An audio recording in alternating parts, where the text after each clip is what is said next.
मान लो बच्चों इतना खिंचाने के बाद आप जो 10 न्यूटन फोर्स लगा रहे थे, स्प्रिंग भी 10 न्यूटन लगाने लगा। अब बताओ तो क्या होगा?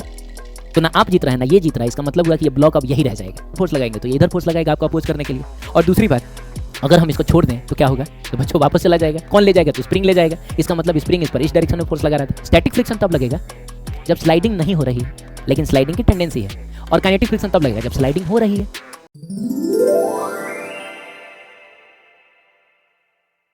हाय बच्चों, कैसे हैं आप? Welcome to rescue course by physics.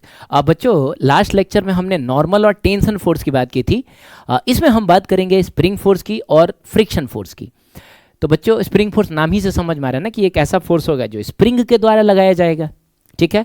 अब जैसे मान लो कि एक दीवार है, ये फिक्स्ड दीवार है और इसमें आपने एक स्प्रिंग अटैच किया है और इसके एक एंड पे एक ब्लॉक अटैच किया है। स्प्रिंग जो है अपने नेचुरल लेंथ पे है। इसका मतलब हुआ आपने ना ही इसको खींचा है ना ही इसको दबाया है। स्प्रिंग जैसा था वैसा ही है। तो आप बताइए ये इस ब्लॉक पर किधर फोर्स लगाएगा? सोचो बच्चों। तो ये इस ब्लॉक पे कोई फोर्स नहीं लगाएगा। हाँ, क्योंकि स्प्रिंग तभी फोर्स लगाएगा जब या तो वो इलोंगेटेड हो ना तो वो कॉम्प्रेस्ड हो। ठीक है। तो एक काम करते हैं ना, फिर इसको हम इलोंगेट करते हैं, है ना बच्चों। अब ये जो स्प्रिंग है वो इलोंगेटेड है, खिंचा हुआ है। और मान लो हमने इसको ना एक्स इलोंगेट कर दिया है। तो आप बताइए अब ये स्प्रिंग इस ब्लॉक पर किधर फोर्स लगा रहा होगा? तो बच्चों सोच लिया, कॉमन सेंस वाली बात है। ये इस पर इस डायरेक्शन में फोर्स लगा रहा होगा। क्यों? तो बच्चों क्या है, इसको दो तरीके से समझ सकते हैं कि एक तो जब आप इसको खींच रहे थे तो ये खींचना नहीं चाह रहा था, यानी ये आपका अपोज कर रहा था। तो जाहिर सी बात है आप इधर फोर्स लगाएंगे तो ये इधर फोर्स लगाएगा आपको अपोज करने के लिए। और दूसरी बात, अगर हम इसको छोड़ दें तो क्या होगा? तो बच्चों वापस चला जाएगा। कौन ले जाएगा? तो स्प्रिंग ले जाएगा। इसका मतलब स्प्रिंग इस पर इस डायरेक्शन में फोर्स लगा रहा था। ठीक है। तो इधर खींचोगे तो स्प्रिंग इधर फोर्स लगाएगा। और मान लो बच्चों हमने इसको दबा दिया, यानी अब जो स्प्रिंग है वो कॉम्प्रेस्ड है। तो इस केस में स्प्रिंग इस पर किधर फोर्स लगाएगा? सोचिए। तो जाहिर सी बात अभी जो स्प्रिंग है होगा वो इधर की तरफ फोर्स लगा रहा होगा, है ना बच्चों। मान लीजिए हमने इसको एक्स कॉम्प्रेस किया है तो स्प्रिंग इधर फोर्स लगा रहा होगा। और इसको कैसे हम समझेंगे? तो बच्चों अगर हम इसको छोड़ देंगे तो क्या होगा? तो ये वापस आ जाएगा इधर। जाहिर सी बात है स्प्रिंग ही लेके जाएगा इसको। तो इसका मतलब है स्प्रिंग फोर्स इधर की तरफ लग रहा होगा। अब बच्चों सवाल है, ये जो स्प्रिंग फोर्स है उसका मैग्नीट्यूड कितना होता है?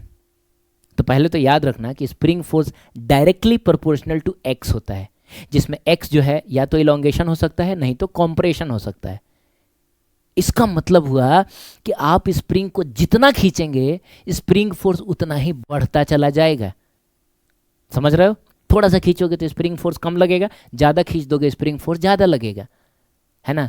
और इसको हम ऐसे समझ सकते हैं कि जैसे वो एक मोटा वाला रबर आता है ना बच्चों, जिसमें दोनों साइड में ऐसा हुक रहता है।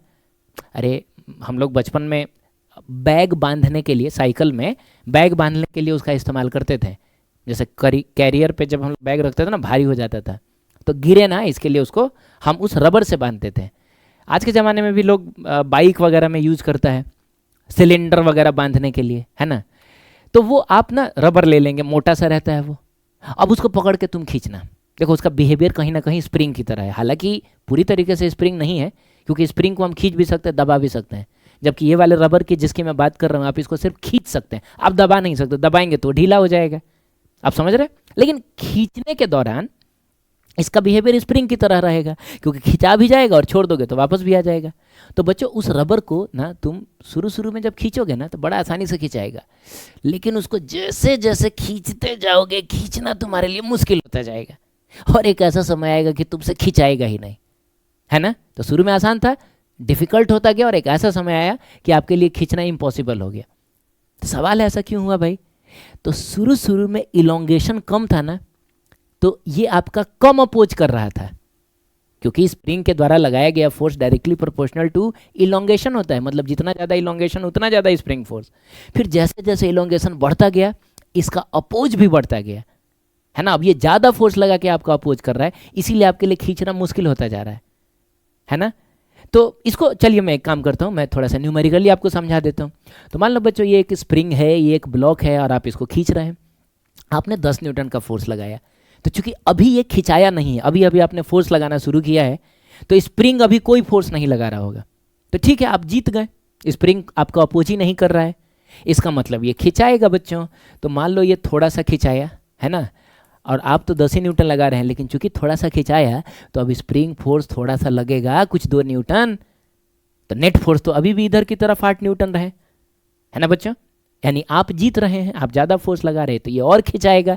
और खिंचाएगा का मतलब हुआ, मान लो बच्चों ये यहाँ आ गया, तो आप तो 10 न्यूटन लगा रहे हैं, लेकिन चूंकि इलॉन्गेशन बढ़ गया ना, तो अब ये स्प्रिंग फोर्स भी बढ़ जाएगा and it is something like, मान लीजिए 6 न्यूटन लग रहा है। अभी भी आप ही जीत रहे हैं, है ना। नेट फोर्स अभी भी इधर ही की तरफ है 4 न्यूटन। तो बच्चों ये और खिंचाएगा आप जीत रहे हैं, आप स्प्रिंग फोर्स से ज़्यादा फोर्स लगा रहे हैं ना, और खिंचाएगा। तो और खिंचा गया, और मान लो बच्चों इतना खिंचाने के बाद आप जो 10 न्यूटन फोर्स लगा रहे थे, स्प्रिंग भी 10 न्यूटन लगाने लगा। अब बताओ तो क्या होगा। तो ना आप जीत रहे हैं ना ये जीत रहा है। इसका मतलब हुआ कि ये ब्लॉक अब यही रह जाएगा। आप समझ रहे हैं, इसके आगे आप इसको नहीं खींच पाएंगे। क्लियर है। तो यही वजह है कि शुरू शुरू में तो भाई बहुत आसानी से खींचा रहा था, लेकिन जैसे जैसे आप खींचते जा रहे थे, खींचना आपके लिए मुश्किल होता जा रहा था, और इस सिचुएशन पे आके अब ये आपसे नहीं खिंचाएगा, है ना। ठीक है, अब सुनिए। आप जानते हैं कि जब हम प्रोपोर्शनैलिटी का साइन हटाते हैं, इक्वालिटी का साइन लगाते हैं, तो हमको एक कांस्टेंट लगाना होता है ना। तो उस कांस्टेंट को हम यहाँ के कह देते हैं, और के को हम लोग स्प्रिंग कांस्टेंट कहते हैं, या हम इसको स्टिफनेस कांस्टेंट कहते हैं। बच्चों स्टिफनेस का मतलब होता है कड़ापन। कोई चीज़ अगर कड़ा है तो उसको हम लोग कहते हैं कि वो स्टिफ है, ठीक है। और कोई भी स्प्रिंग जितना ज़्यादा कड़ा होगा, जितना ज़्यादा स्टिफ होगा, के की वैल्यू उतनी ही ज़्यादा होगी। क्लियर है बच्चों। कोई भी स्प्रिंग जितना कड़ा होगा उसका के उतना ही बड़ा होगा, ठीक है। चलिए, अब जैसे बहुत सारे स्प्रिंग हम अपने डेली लाइफ में देखते हैं। जैसे बाइक के सॉकर में स्प्रिंग होता है, मोटा सा, काफ़ी कड़ा होता है, तो उसके के की वैल्यू बहुत ज़्यादा होगी, ठीक है। और जैसे पेन में भी, खटखटाने वाले पेन में भी स्प्रिंग होता है, तो उसके के की वैल्यू कम होगी। अच्छा, कॉपी के स्पाइरल बाइंडिंग में भी वो प्लास्टिक वाला स्प्रिंग आता है, वो तो और ढीला होता है, तो उसके के की वैल्यू और कम होगी। समझ रहे हैं आप। ठीक है, तो याद रखिएगा कि अगर टाइट स्प्रिंग होगा तो उसके के की वैल्यू ज़्यादा होगी, लूज स्प्रिंग होगा के की वैल्यू कम होगी। और बच्चों के का जो ऐसा यूनिट होगा वो होता है न्यूटन पर मीटर। कैसे भाई। तो फोर्स का न्यूटन होता है, और x क्या है बच्चों, x इलोंगेशन यानी कि डिस्टेंस है, तो इसका मीटर होगा, तो इसका न्यूटन होता है, और मीटर को आप नीचे लेके जाएंगे तो k का यूनिट आ जाएगा न्यूटन पर मीटर। क्लियर है। ठीक है बच्चों, आगे बढ़ते हैं। अब हम बात करेंगे फ्रिक्शन फोर्स की, जिसको हम लोग स्मॉल एफ से दिखाते हैं, ठीक है। बड़ा स्पेशल टाइप का फोर्स है ये, और फ्रिक्शन फोर्स थोड़ा खतरनाक टाइप का फोर्स होता है। ये सिंपल क्वेश्चन को भी काफ़ी टफ बना देगा, है ना। तो इसीलिए हम फ्रिक्शन फोर्स को लास्ट में पढ़ते हैं बहुत डिटेल में। पूरा एनएलएम हम विदाउट फ्रिक्शन पढ़ेंगे, ठीक है। हर सिचुएशन देखेंगे बिना फ्रिक्शन के, और फिर लास्ट में हम लोग फ्रिक्शन को इंट्रोड्यूस करेंगे, क्योंकि अभी अगर हमने फ्रिक्शन लगा लिया तो फिर नॉर्मल क्वेश्चन भी बहुत टफ हो जाएगा, है ना बच्चों। तो ठीक है, हल्का फुल्का इंट्रोडक्शन अभी फिलहाल हम लेंगे, डिटेल में हम लास्ट में पढ़ेंगे। तो बच्चों फ्रिक्शन फोर्स जो होता है ना, वो अपोज करता है रिलेटिव मोशन। रिलेटिव मोशन का मतलब हुआ स्लाइडिंग बिटवीन द सर्फेसेस। इसका मतलब हुआ कि फ्रिक्शन फोर्स कभी नहीं चाहता है कि एक सरफेस दूसरे सरफेस के रेस्पेक्ट में मूव करे। रिलेटिव मोशन का यही मतलब हुआ कि एक सरफेस दूसरे सरफेस के रेस्पेक्ट में मूव करे नहीं चाहता है। और इसी को हम कम दाम में बोल देंगे कि फ्रिक्शन कभी नहीं चाहेगा कि एक सरफेस दूसरे के ऊपर स्लाइड करे, यानी घिसटाने का अपोज करता है। और बच्चों फ्रिक्शन फोर्स हमेशा सरफेस के पैरेलल होता है। आपको याद होगा, नॉर्मल फोर्स हमेशा सरफेस के परपेंडिकुलर होता था, फ्रिक्शन हमेशा सरफेस के पैरेलल होता है। क्लियर है बच्चों। ठीक है, अब क्या है कि फ्रिक्शन जो होता है ना, वो दो टाइप का हम पढ़ेंगे। एक पढ़ेंगे हम स्टैटिक फ्रिक्शन, और एक पढ़ेंगे हम काइनेटिक फ्रिक्शन। बच्चों कोई चीज़ अगर रेस्ट में है, मूव नहीं कर रहा है, तो उसके लिए हम स्टैटिक वर्ड यूज करते हैं, और कोई चीज़ अगर मूविंग है तो उसके लिए हम काइनेटिक वर्ड यूज करेंगे। तो स्टैटिक फ्रिक्शन तब लगेगा ना जब स्लाइडिंग हो नहीं रही है, लेकिन स्लाइडिंग की टेंडेंसी है। टेंडेंसी होने का मतलब है कि अगर फ्रिक्शन ना रहा तब वो स्लाइड कर जाता, ठीक है। जैसे एग्जांपल के लिए और काइनेटिक फ्रिक्शन तब लगेगा जब स्लाइडिंग हो रही है। फिर से बता दूं, स्टैटिक फ्रिक्शन तब लगेगा जब स्लाइडिंग नहीं हो रही है लेकिन स्लाइडिंग की टेंडेंसी है, और काइनेटिक फ्रिक्शन तब लगेगा जब स्लाइडिंग हो रही है। जैसे मान लो बच्चों ये कोई बहुत भारी अलमीरा है और मैं इधर से एफ फोर्स लगा के इसको धक्का दे रहा हूँ, लेकिन फिर भी ये हिल नहीं रहा है। बिल्कुल हो सकता है ऐसा, कोई बहुत भारी अलमीरा हो, एकदम पूरा कपड़े से भरा हुआ हो, और एक छोटा बच्चा आके उसको धक्का दे तो थोड़े ना हिल जाएगा। तो यार इसका मतलब हुआ कि फोर्स लगाने के बावजूद भी ये रेस्ट में है।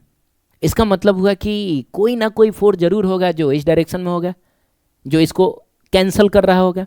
जैसे मान लीजिए कि आप इधर 10 न्यूटन का फोर्स लगा रहे हैं और फिर भी ये रेस्ट में है। रेस्ट में होने का मतलब हुआ कि इस पर नेट फोर्स 0 है, तो कोई ना कोई फोर्स जरूर होगा जो इधर की तरफ होगा, और वो भी 10 न्यूटन का होगा। तो बच्चों वो कौन सा फोर्स है? हैं? कौन सा फोर्स है जो आपके द्वारा लगाए गए फोर्स का अपोज कर रहा है? तो नॉर्मल फोर्स तो नहीं है बच्चों। नॉर्मल फोर्स जो होता है वो सरफेस के परपेंडिकुलर होता है, और इसका कंपोनेंट 90 डिग्री पे आते आते 0 हो जाएगा। समझ रहे हो? याद रखना, हमेशा याद रखना, किसी भी वेक्टर का इफेक्ट, किसी भी वेक्टर का कंपोनेंट 90 डिग्री पे 0 होता है। ठीक है, चलिए। तो नॉर्मल तो भाई अपोज करेगा नहीं। ग्रेविटेशनल फोर्स, तो बच्चों ग्रेविटेशनल फोर्स नीचे की तरफ लगेगा, mg आपको याद आ रहा होगा। m मास का ऑब्जेक्ट, तो ग्रेविटेशनल फोर्स नीचे की तरफ mg, और इसका भी कोई कंपोनेंट इधर नहीं आएगा क्योंकि 90 डिग्री पे कंपोनेंट 0 हो जाएगा, है ना। तो ये दोनों तो आपके द्वारा लगाए गए फोर्स को अपोज नहीं कर रहे हैं, तो कौन सा फोर्स होगा? तो बच्चों हमको जो फोर्स चाहिए ना वो सरफेस के पैरेलल होना चाहिए, और आपको पता है सरफेस के पैरेलल जो कांटेक्ट फोर्स होता है वो फ्रिक्शन फोर्स होता है। ठीक है, और कौन सा फ्रिक्शन होगा?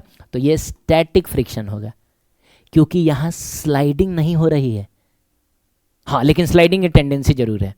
टेंडेंसी होने का मतलब हुआ है कि अगर हम यहाँ से फ्रिक्शन हटा देते हैं, है ना बच्चों, अलमीरा है और एकदम स्मूथ सरफेस पे रखा हुआ है, समझो ना, एकदम टाइल्स है और उसके ऊपर भी तेल गिराया हुआ है, पूरा एकदम ग्रीस वगैरह लगा हुआ है, तब तो एक बच्चा भी धक्का देगा तो वो अलमीरा खिसक जाएगा।